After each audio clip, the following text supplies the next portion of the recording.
kita ada dua orang ustazah. Yang depan sana, ustazah. Yang ni Ustazah Hasya. Ustazah Hasya. Michael pasti. Yang ni isteri yang pertama. Yang ni isteri yang kedua. Dan dua ustazah ni akan bawa tuan-tuan masuk dalam Rauzah. Tuan-tuan ikut ustazah seorang ni lah. Perempuan sahaja. Lelaki tak boleh. Lepas tu kita akan bawa tuan-tuan semua yang wanita ni masuk dalam Rauzah. Berpandukan dua ustazah ni. Ustazah akan keluar. Dan juga ustazah akan bawa tempat-tempat ziarah yang lain. Sebab tuan-tuan saya tak ada nak bawa, ustazah akan bawa. Yang lelaki ni akan ikut saya semualah. Kita boleh jalan sampai dekat makam Rasulullah sallallahu alaihi wasallam. Boleh nak tuan-tuan nak? Apa-apa pun tuan-tuan tanya ustazah orang kita ni, insya-Allah. Baik, sekian. Assalamualaikum warahmatullahi taala wabarakatuh. Selamat menziarah. Yang lelaki macam lelaki ikut saya nak. Yang mana yang mami-mami ni masalah. Ya, ada yang ada. Siapa dia? Berapa orang yang kita ada? Mami, dua. Mami cepat jalan. Ada je. Mas, boleh jalan? Boleh. Ada.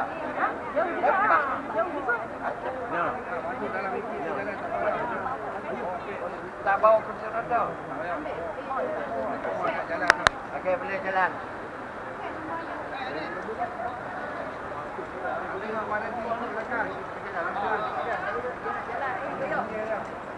Jom. Bagi lepas dulu nanti nak. Bagi lepas. Ada orang tu. Tapi kan?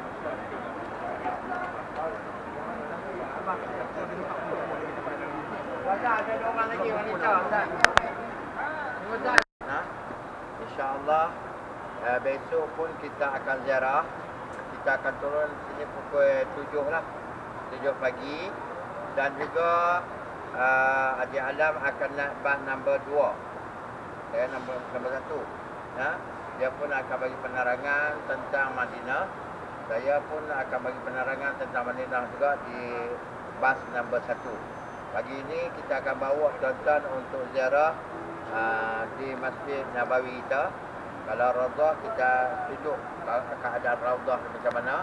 Takut tuan-tuan saat lagi tersilap masuk Rauzah, masuk tempat lain tuan-tuan kata Rauzah. Dan Rauzah ni dia hanya kapet yang berwarna kelabu. Kapet yang berwarna kelabu iaitu Rauzah.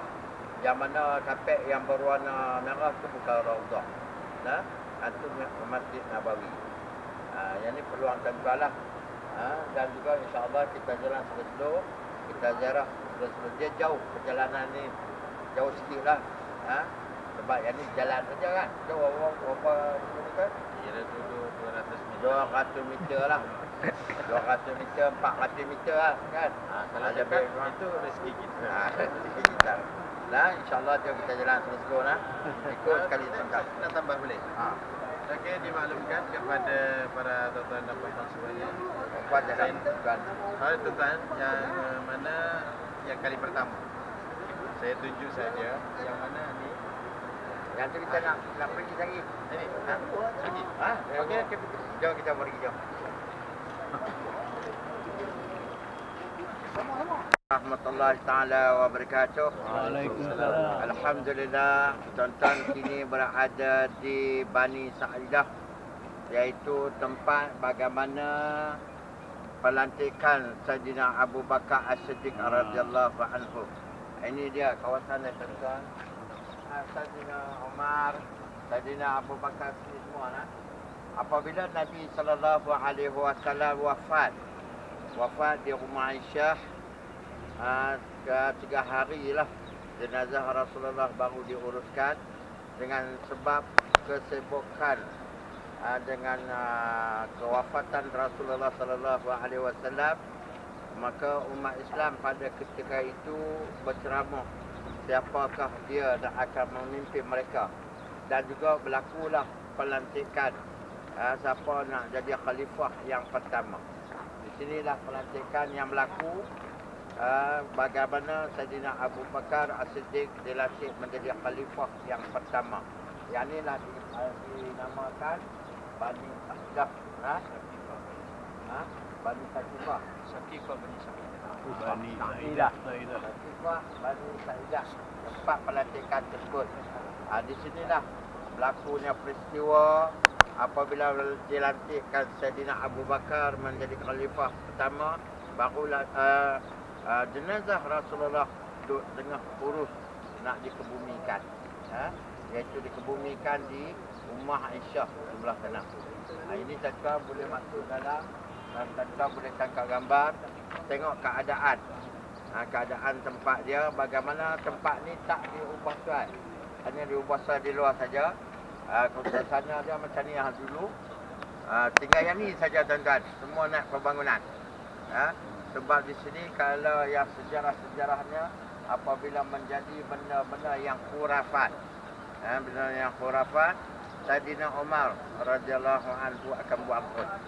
Tak mahu jadi benda-benda yang boleh menjejaskan akidah. Hari ini orang hanya menjaga tengok macam mana kebun saja tuan-tuan. Tuan-tuan boleh masuk dan tuan-tuan boleh tangkap gambar dia di dalam. Boleh? Bagi penerangan semua. Sama dah. Sila tuan-tuan boleh masuk. Boleh tengok. Tangkap pokok kurma ke, bab penangan.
Dia mati meninggal satu kali hari dah. Kapan?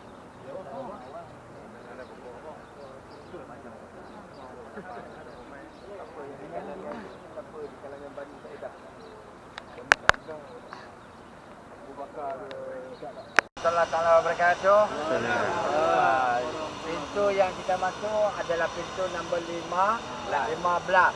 Contoh keluar pun pintu ke-5, 15. Masuk pun 15. Ingat tuan-tuan. Sebab pintu yang sama, nampak bentuk macam sama. 15 orang yang 15. Kita takut yang tu tuan-tuan. Dan tempat yang tuan-tuan tengok sebelah ni adalah tempat proses air Zam-Zam yang dibekalkan daripada Mekah Mukarramah. Dia akan datang ke sini. Dan juga di sini pula akan bubuh di dalam tong yang telah disediakan dan akan masuk ke dalam Masjid Nabawi. Dalam Masjid Nabawi adalah air Zam-Zam daripada Mekah. Dan juga di dalam Masjid Haram pun adalah air Zam-Zam. Dua tempat ni adalah tempat air Zam-Zam, tuan-tuan. Dan juga waktu-waktu yang tertentu orang akan beratur di sini untuk ambil air Zam-Zam sebagai air minuman yang orang penduduk di sini. Diberikan secara percuma. Dan yang tuan-tuan tengok di luar Di sini yang di luar tu ataupun ada tempat-tempat yang dia buat pondok, yang tu bukan air zam-zam. Yang tu air biasa. Air zam-zam hanya terdapat di dalam Masjid Nabawi. Nah, dan juga di dalam Masjidil Haram. Yang ada tung macam ni tuan-tuan, nampak tung tu? Ya, ya. Tu proses dia. Dan lori akan dibawa bekalkan air zam-zam daripada Mekah menghantar ke sini. Dan mereka akan pam di sini pula akan bawa masukkan dalam Masjid Nabawi ni. Ini tempat dia, tempat proses. Dan yang belakang Bani Sa'idah kita tadi ni belakang sebelah sana tuan-tuan. Yang pelantikan berlaku. Baik. Dahulu ni ini adalah dataran Madinah yang tanah dia adalah tanah daripada dua orang anak yatim. Yang dua orang anak yatim yang antara dia ialah yang bernama Saharul. Anak yatim yang telah pun dibelikan oleh Sayyidina oleh Rasulullah yang dibayari oleh Sayyidina Abu Bakar. Dahulu ni adalah kebun kurma di sini. Dah anak yatim, Rasulullah tak mau diberikan wakaf begitu saja. Sebab anak yatim kata, ya Rasulullah, kami nak wakafkan tanah ni di sini, nak bagi kepada Rasulullah. Rasulullah kata tak boleh, biarlah aku beli. Sebab kamu pun anak yatim piatu. Maka dia beli. Hari ini bakal bertambahlah pembesaran Masjid Nabawi. Kalau bertambah besar macam mana pun dia tetap Masjid Nabawi. Tambah lagi jauh. Walaupun 2 kilometer sekalipun. Kalau dia daripada asal dia, maka dikatakan Masjid Nabawi.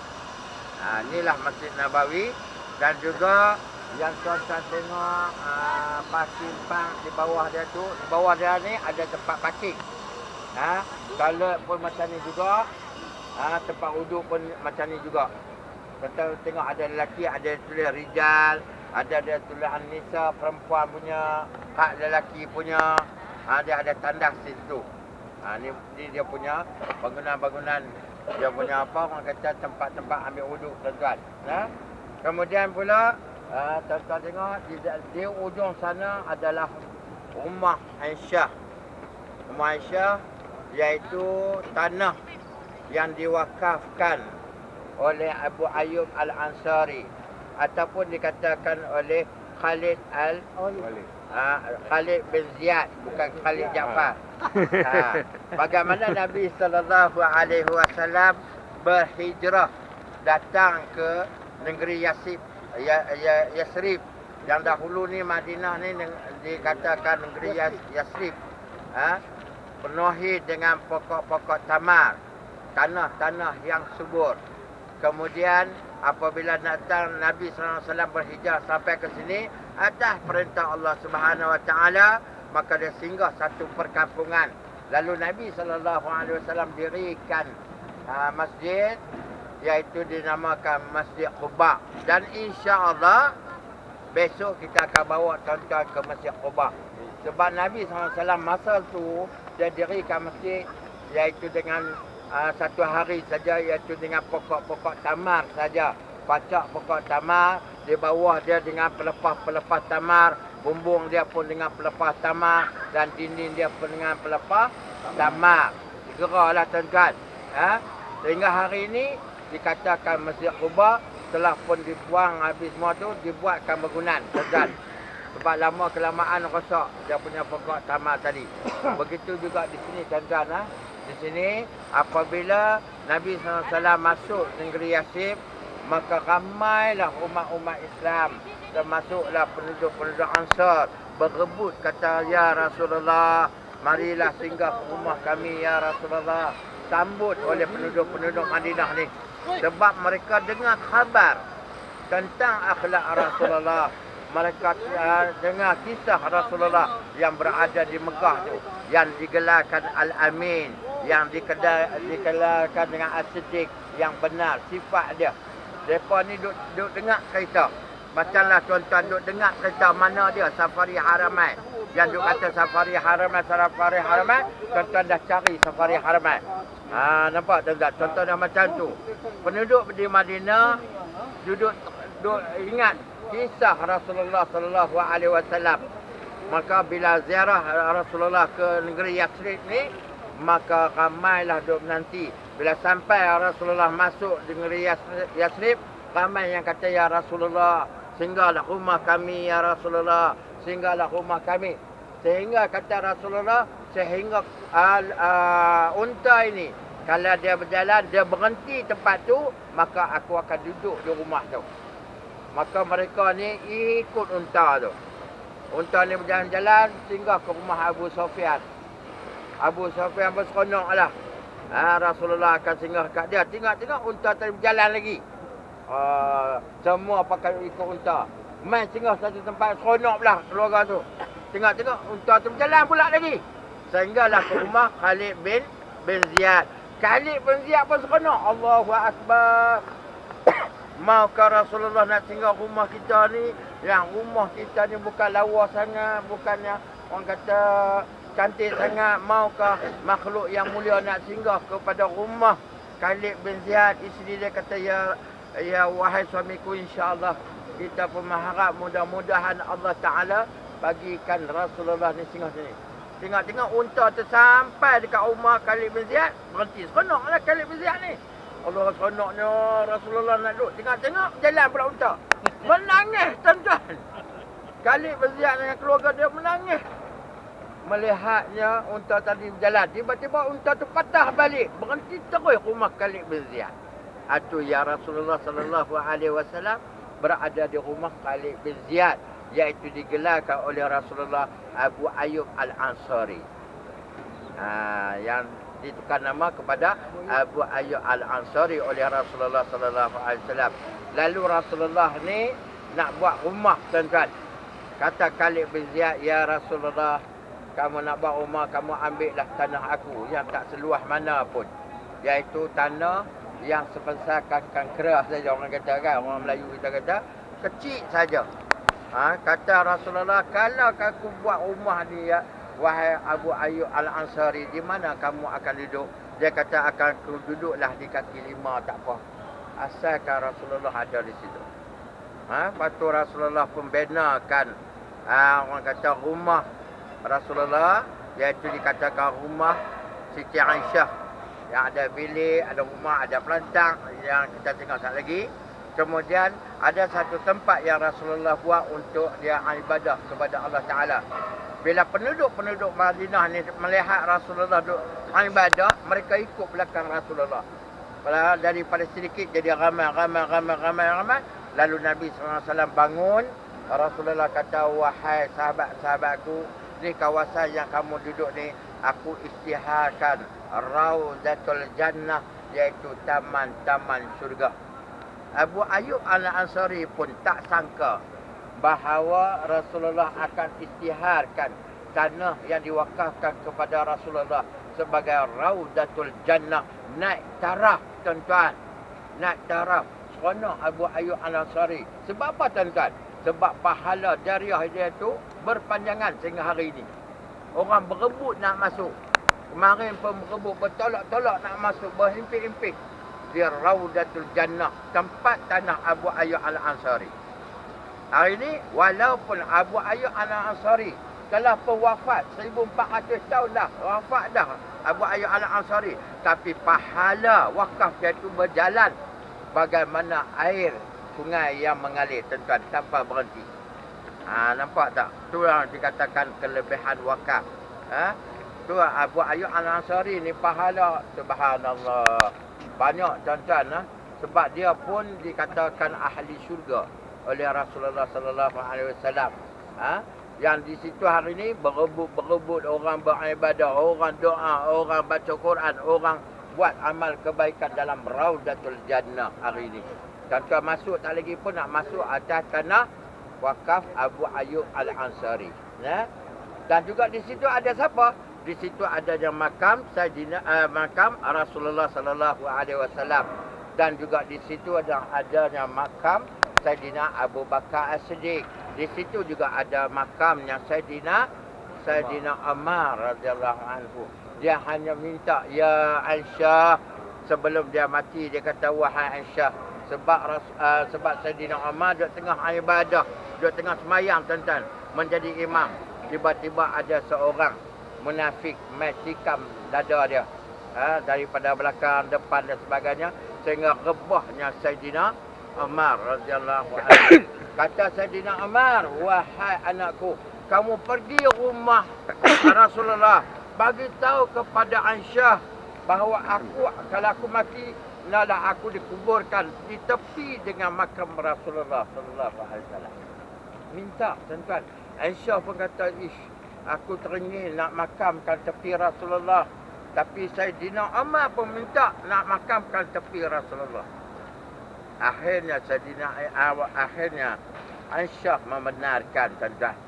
Itu apabila wafatnya Sayyidina Ammar, dibawakan jenazah dia, dimakamkan tepi dengan makam Nabi Muhammad sallallahu alaihi wasallam. Sehingga hari ini Aisyah dikuburkan di mana? Aisyah dikuburkan di Baqi', tuan-tuan. Baqi' tu dekat juga tuan-tuan, tak jauh. Yang inilah orang kata, yang ada di tempat tu ada 3 saja jenazah di dalam rumah bilik Aisyah. Siapa dia? Iaitu Nabi Muhammad SAW dan juga Sayyidina Abu Bakar dan juga Sayyidina Ammar. Baik. Dan juga dalam Raudah itu, Raudatul Jannah, dia ada tempat doa makbul. Dalam Raudah tu doa dia makbul. Yang bagaimana kisahnya Rasulullah sallallahu alaihi wasallam ambil tamak kurma, lalu Nabi duduk di atas tu menjadikan mimbar untuk membaca khutbah. Dia baca khutbah, ramai duduk dengar masa tu. Tiba-tiba datang seorang hamba Allah, kata kepada Rasulullah, maukah ya Rasulullah, aku buatkan satu mimbar daripada kayu bagi cantik lagi. Bagi dia ada sini, tempat yang elok daripada kita duduk berdiri atas apa? Rasulullah berdiri atas pokok taman ni, atas pelepas taman ni. Lebih baik dia nak buat satu mihrab supaya orang boleh Rasulullah baca khutbah atas. Maka Rasulullah ni diam saja. Dia buat tuan-tuan. Buat-buat jadilah kata tempat baca khutbah mihrab tu. Bila Rasulullah baca khutbah di atas mimbar yang baru, maka dengarlah tangisan yang cukup kuat, sehingga sahabat-sahabat lain pun dengar tangisan tu, sehingga mereka dapati pohon kurma yang tempat Nabi buat membaca khutbah itu menangis, sehingga Rasulullah berhenti. Rasulullah kata balik kepada pohon kurma yang dia buat tempat baca khutbah. Dia kata, wahai pohon kurma, adakah kamu akan bersama aku di dalam syurga? Kalau kamu nak bersama aku dalam syurga, berhenti daripada menangis. Dia berhenti tuan-tuan. Sebab apa? Sebab dia pun nak bersama dengan Rasulullah. Pohon kurma pun nak bersama dengan Rasulullah tuan-tuan. Maka Rasulullah penat di atas memang meneruskan baca khutbah dia. Inilah dia kata kisah yang ada dalam Raudah. Dan di dalam Raudah itu tuan-tuan masuk, dia ada satu mimbar bulat tuan-tuan. Satu bulat macam ni, yang tuan-tuan boleh masuk tengok dalam tempat itulah sentiasa Rasulullah ibadah dekat tu. Mihrab tu, tempat mihrab dia ada bulat macam tu.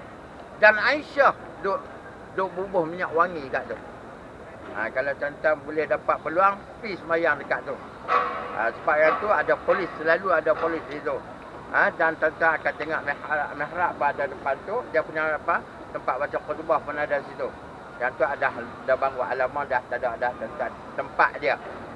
Lepas tu kita ada pula dalam Raudah tu ada 3 tiang taubat, kisah sahabat-sahabat yang buat kesalahan. Dia pun rasa menyesal, dia tambatkan diri dia di tiang dalam Raudah. Tu kisah pun dalam tu juga tuan-tuan. Dan juga Imam Syafi'i membaca kitab ataupun memberikan ceramah di dalam mana? Di dalam Raudatul Jannah. Itu tempat-tempat yang mulia, tu yang dikatakan Raudatul Jannah. Kita baca kitab di mana? Di luar daripada itu. Yang ni dia baca khutbah, ada baca kitab menyampaikan dakwah Islam dia di mana? dalam Raudatul Jannah. Itu Imam Syafi'i. Imam Malik, nah. Kemudian dahulunya di zaman Malik Abdul Aziz, berlaku seorang hamba Allah suami isteri yang datang ke Madinah di atas tujuan niat yang salah, kerana dia ni ditawarkan oleh puak-puak Yahudi untuk mengeluarkan jenazah Rasulullah sallallahu alaihi wasallam yang akan dipamerkan ke muzium-muzium. Sebab jenazah Rasulullah ni dikatakan tak reput, tuan-tuan. Kemudian dia duduk pun dekat dengan tempat rumah Aisyah juga. Apabila tiap-tiap pagi dia sembahyang berjemaah, tiap-tiap pagi dia bersedekah. Orang kata dia akhlak dia baik, orang kata dia ni orang jutawan dan sebagainya. Tapi tengah malam dia korek di rumah dia sendiri. Dalam rumah tu dia korek lubang, tuan-tuan. Nak menalai sama dekat dengan makam Rasulullah, sebab dia nak keluarkan jenazah Rasulullah SAW. Tiba-tiba Malik Abdul Aziz dapat mimpi, dia datang dengan tentera dia di sini. Dia semak, dia cari, dia siasat, dia dapati tak ada juga. Akhirnya dia siasat juga rumah kawan tu sekali lagi. Tengok-tengok ada satu tempat lubang menala betul dengan makam Rasulullah sallallahu alaihi wasallam. Mereka ni ditangkap lalu dipancungkan kepala mereka. Tu hari ni makam Rasulullah dia ada tembok, bawah ada, tuan-tuan. Tembok tebal keliling makam Rasulullah supaya orang korek di bawah ni tak boleh nak pergi. Sebab dia tanah pasir, mudah kan nak korek ni boleh tembus. Sekarang ni dia buat tembok dalam dia. Tepung terus, tuan-tuan. Tu orang tak boleh nak mencurikan jenazah Rasulullah sallallahu alaihi wasallam. Insya-Allah kita akan bawa masuk, tuan-tuan, ke dalam Raudhah. Ada lagi Alam nak cakap? Nak cerita sikit? Boleh? Tak mahu cakap? Alam ni tak mahu cakap masa orang? Besok. Baik, jom kita jalan depan ni.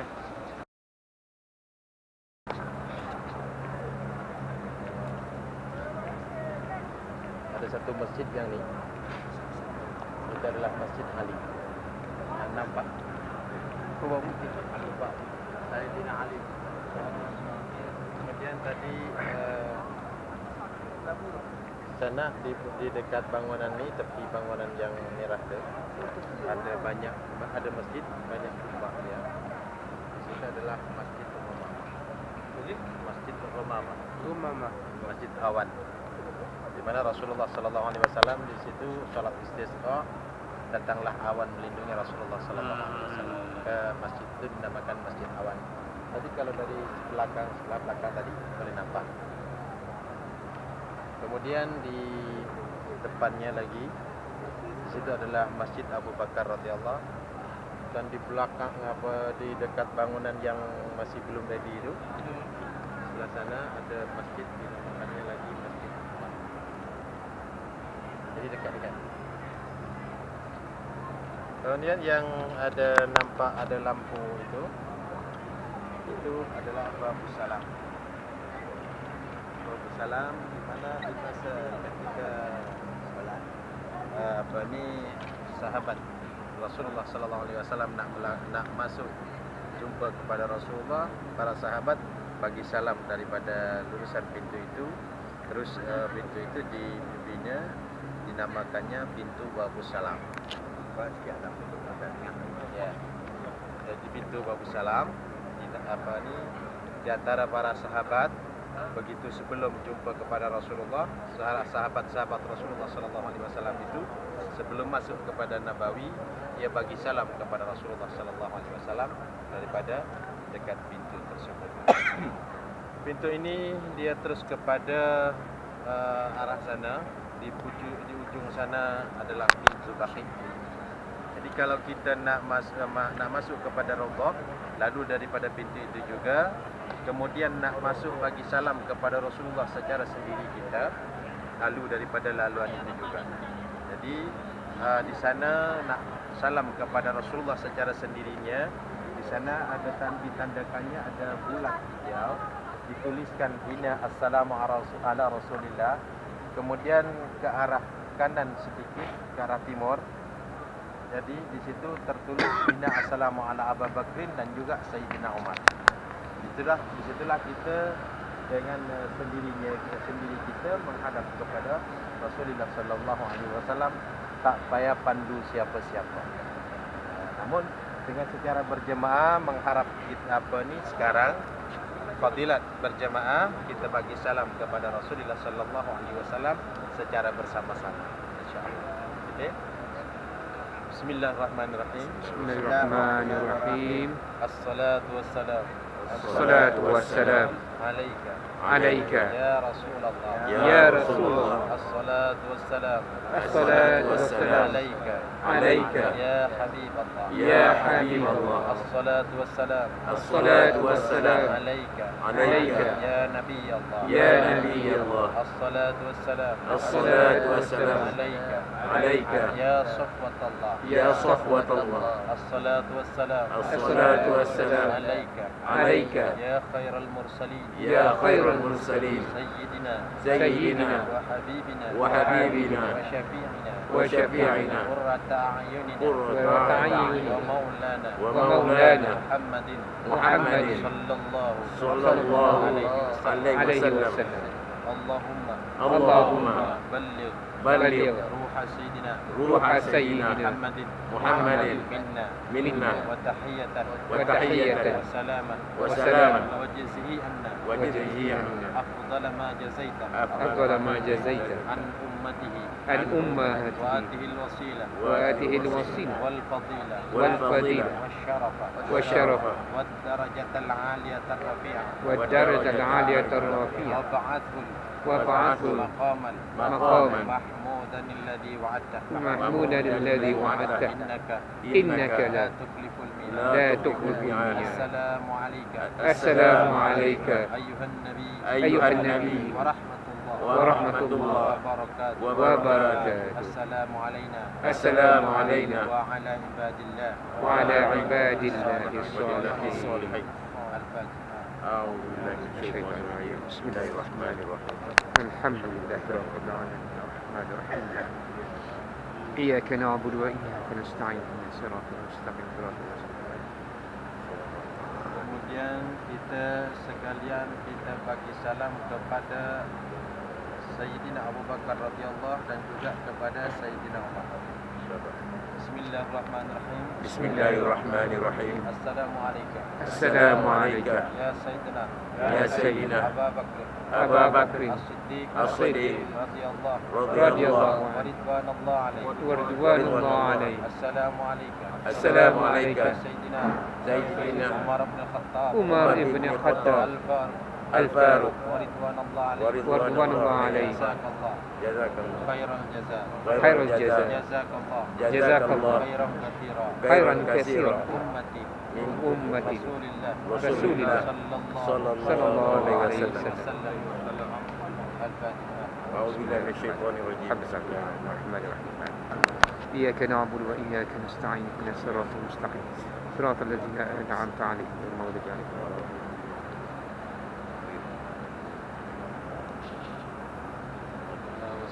Yang mulia, insyaallah kita masuk kepada Allah. Kita lakukan solat tahiyatul masjid dan boleh ditambah dengan solat sunat duha dan lain sebagainya. Kemudian kita nantinya masuk ke dalam raudhah ini selepas kita buat di tempat itu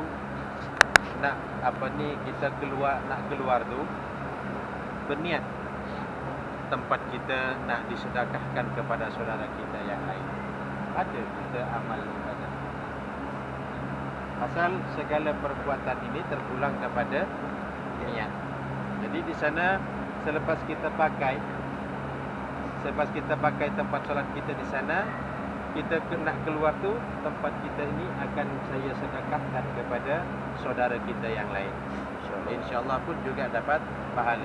Sudahlah kita dapat pahala, masih juga tambah lagi pahala. Hamba Allah yang mulia, kadang benda yang kecil itu kadang kita seakan-akan kita anggap kecil. Itulah kadang bahayanya besar. Juga pahala yang sangat kecil jangan anggap kecil. Itu pahala jangan sangat besar sekali. Contoh semacam kita masuk kepada masjid, di mana-mana masjid kadang satu kehilangan pahala yang besar yang kita anggap kecil padahal besar. Apa dia? Niat i'tikaf. Betul tak? Kadang ini kita lupa. Yang namanya niat i'tikaf itu kadang kita lupa. Maka dengan hal ni kita masuk kepada Nabawi ni, kita bismillahirrahmanirrahim, niat i'tikaf. Itu juga pahala sunnah. Hamba Allah yang mulia, okey, boleh kita jalan. Assalamualaikum Alaika ya Nabi Allah. Ya Nabi Allah. Assalatu wassalam. Assalatu wassalam alaika Ya khair khalqillah. ya khair khalqillah Minal muslimin. minal muslimin Wal muslimat. wal muslimat Minal mu'minin. minal mu'minin Wal mu'minat. wal mu'minat Min Malaysia. min Malaysia Wa rahmatullah. wa rahmatullah wa barakatuh. wa barakatuh. Assalamu alayna. Assalamu alayna. Wa ala ibadillah. wa ala ibadillah As-salihin. Al-Fatihah. الرحمن الرحيم مالك يوم الدين وإياك صراط المستقيم.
اللهم صل على سيدنا محمد وعلى آل سيدنا محمد. اللهم صل على سيدنا محمد.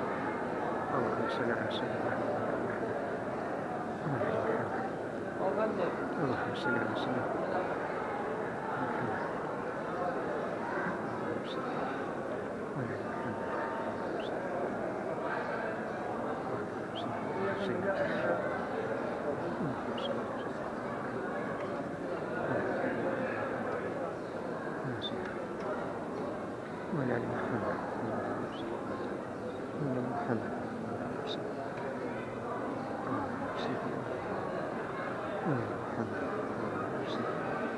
اللهم صل على سيدنا محمد.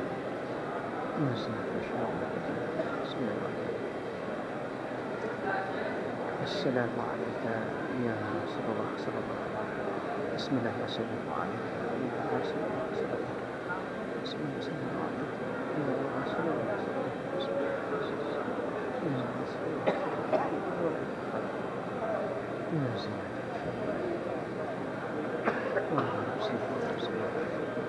اللهم صل على سيدنا محمد. اللهم صل على سيدنا محمد.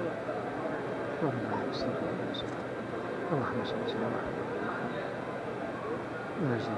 اللهم صل على سيدنا محمد. وارض عن المسلمين وعن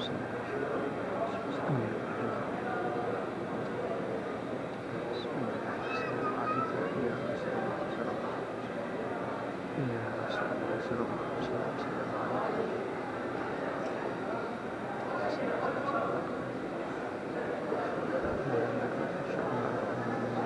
Assalamualaikum warahmatullahi wabarakatuh. Assalamualaikum warahmatullahi wabarakatuh.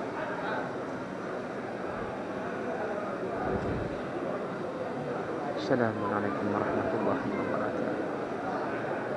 Ya Rasulullah. Ya Rasulullah.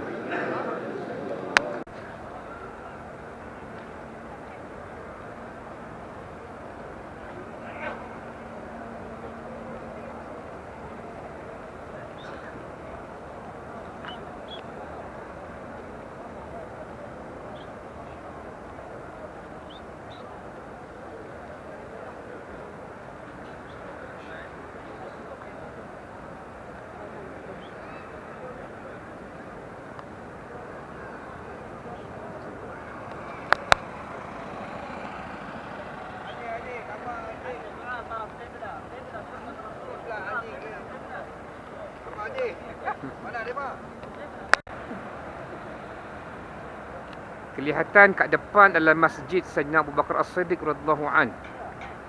Dan juga masjid di sebelahnya adalah masjid Sayyidina Umar Al-Khattab radhiyallahu an. Masjid ini duduk berdekatan antara satu sama lain. Dan dia keluar daripada pintu 6 daripada Masjid Nabi. So di sebelah kiri kita tengok tu adalah masjid Sayyidina Abu Bakar As-Siddiq radhiyallahu an. Dan di sebelah kanan itu adalah masjid Sayyidina Abu Bakar Sayyidina Umar Al-Khattab radhiyallahu anhu, insya-Allah.